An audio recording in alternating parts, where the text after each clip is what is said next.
La parabole du feu éteint. Harith, toujours le premier à parler en public, chuchota à Zahir. Regarde-nous. Nous marchons dans l'ombre, mais nous devons paraître en pleine lumière.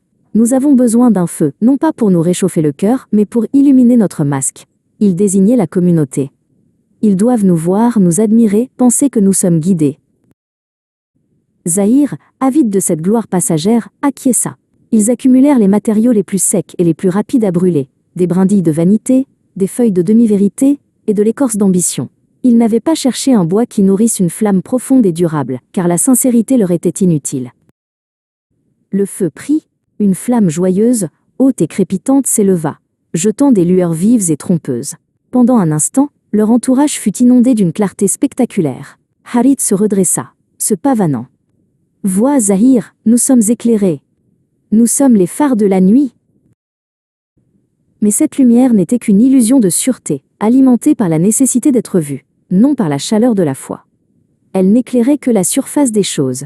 Elle brûlait ardemment, consommant rapidement le combustible fragile de l'hypocrisie.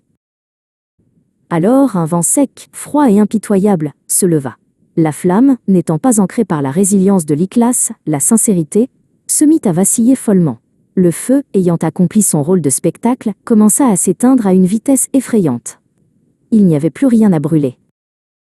Soudain, le bruit des braises mourut. La lumière disparut, non pas doucement, mais avec une brutalité stupéfiante. L'obscurité qui s'abattit sur Harith et Zahir était totale. Elle était plus épaisse, plus froide, plus écrasante que celle qu'ils avaient connue auparavant.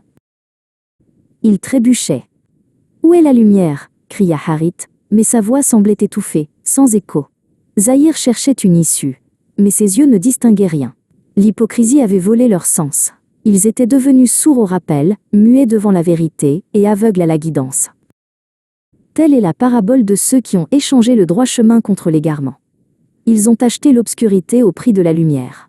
Ils se croyaient en sécurité grâce à leur démonstration publique, mais lorsqu'elle disparut, Dieu retira la véritable clarté, les laissant dans les ténèbres profondes où ils ne pouvaient plus revenir.